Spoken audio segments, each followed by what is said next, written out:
criminalise it. This is And Matt look Tomlin. at how that consensus Matt is the acting leader of Extinction Rebellion's Cardiff University student group. The fact that certain things are omitted from that.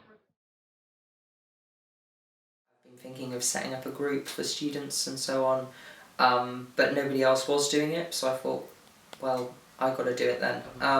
We're really out of time on this situation. It is seen as a young people's issue, and students, I found, weren't really reaching out and going to Cardiff Extinction Rebellion meetings, so I thought that the best way forward was to bring it to them. It's growing really fast, and we've got at least over 200 people on our mailing list, 70 odd people, sort of, over 100 odd people have come to meetings. However, not all students agree with XR's methods.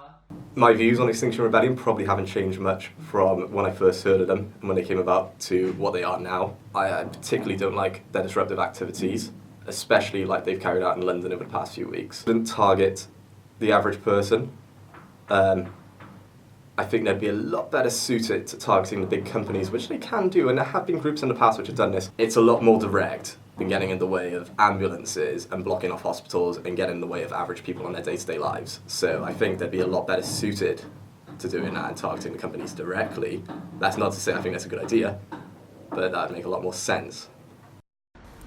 Matt and the Cardiff team head to London for the Global Rebellion. They plan to stay for the full week to help XR achieve their three main goals. The goals are for society to tell the truth about climate change, for there to be a climate citizens assembly, and for carbon neutrality by 2025. My biggest worry, actually, is the police just come in and they do whatever. They come in and they do mass arrests because they've been told to by those at the top. They come in and potentially, what if they use tear gas? It's not common in this country, but they might do.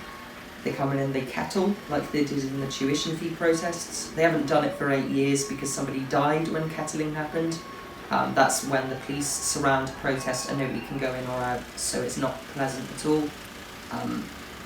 Extinction Rebellion, essentially, our response to the possibility of the police being really hard on us is that we will not stop with our non-violent protest up there.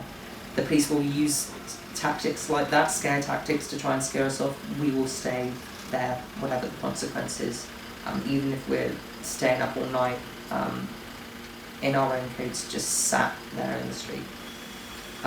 Not that we put pressure on anybody to really push themselves to the limit. We don't blame and shame. If we need to leave, that's completely fine.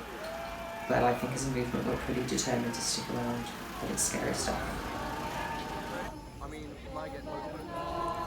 The crowds headed to Marble Arch to begin the main protest of the week, where they shut down more key roads. Many people find this approach disruptive, but Matt finds it vital.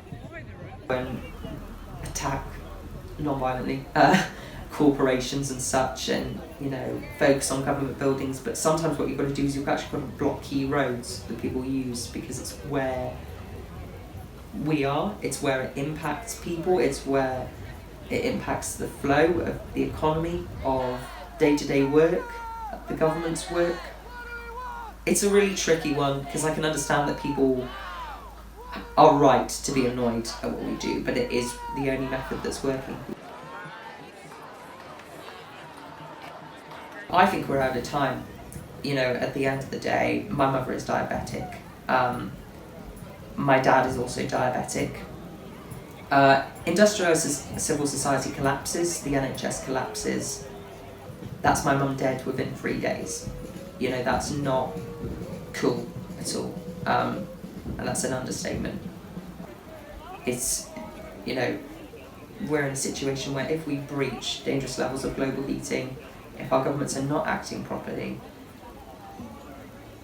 we're all heading towards a pretty horrible future.